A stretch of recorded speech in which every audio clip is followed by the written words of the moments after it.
So to discuss, we have joining us now President of the American Principles Project, Terry Schilling, and Democratic strategist and civil rights attorney, Robert Patillo. Gentlemen, thank you very much for joining us. Robert, I'll come to you first. Have the Biden-Harris administration done enough to adequately respond to this disaster? I think you can listen to the Republican governors who have said they have done an outstanding job responding to this storm thus far. You can listen to Governor Kemp, you can listen to Governor DeSantis, you can listen to Roy Cooper. They have all confirmed. Look, the Biden administration has surged $20 million in immediate triage funding to the affected regions. We've seen over 5,000 personnel deployed. We're going to have over 1,000 troops on the ground. We've seen 9 million meals distributed in the last 5 days, 11.2 million liters of water, along with up to 150 generators. 260,000 tarps. The Biden administration has announced that they will be handling all the costs associated with the cleanup of this disaster. And every single elected official has said that they are doing an outstanding job. The issue is that Republicans decided to govern by continuing resolution instead of passing a real budget bill. And Biden and Mayorkas are calling on Mike Johnson to call Congress back into session to provide full funding to get us through wildfire season, to get us through tornado season, and to get us through the rest of hurricane season. So you can't question what the area doing on the ground, but you can question why extreme Republicans have not passed a real budget to handle this long term. Terry, responding to what Robert just said, I'm seeing a lot on social media where private individuals are using their own resources to go in and rescue people and deliver resources, which contrasts significantly what Robert just said. What's your take?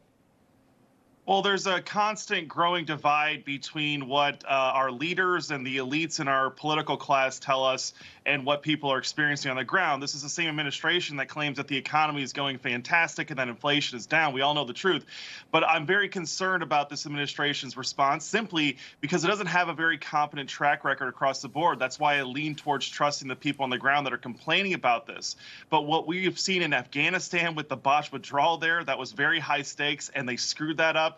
On top of that, on the lighter end of that spectrum, where there's not a lot of bloodshed, is this administration spent $7.5 billion to build 8 electric vehicle charging stations. So forgive me and forgive the people on the ground for giving these reports about an incompetent response. And I will just say, this administration's tone deaf. Kamala Harris did a press conference yesterday where she's talking about giving these people $750 in immediate relief.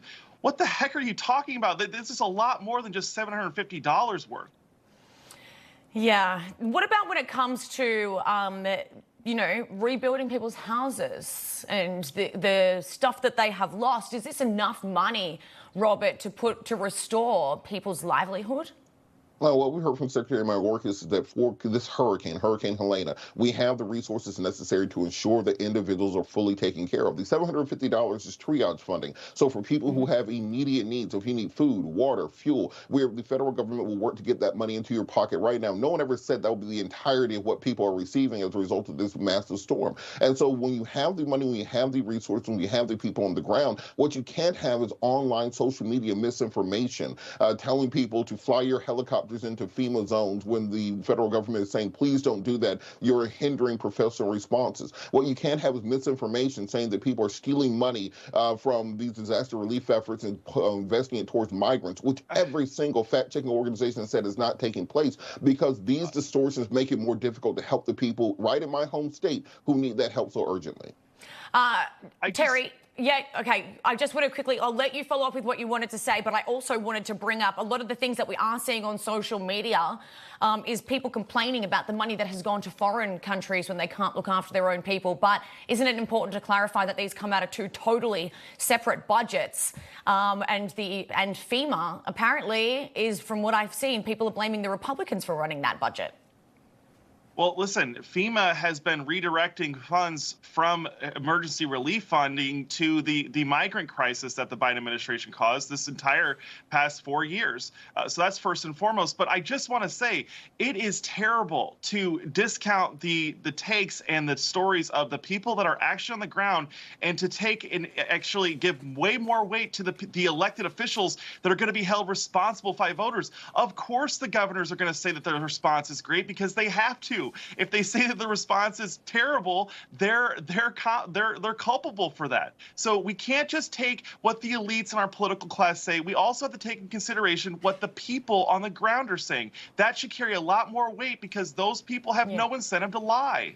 We do have to leave it there, gentlemen. Robert, I would let you respond, but we've run out of time. But Rob Patillo, Terry Schilling, always a pleasure. Thank you both so much for joining us today. Thank you, gentlemen. Thank you.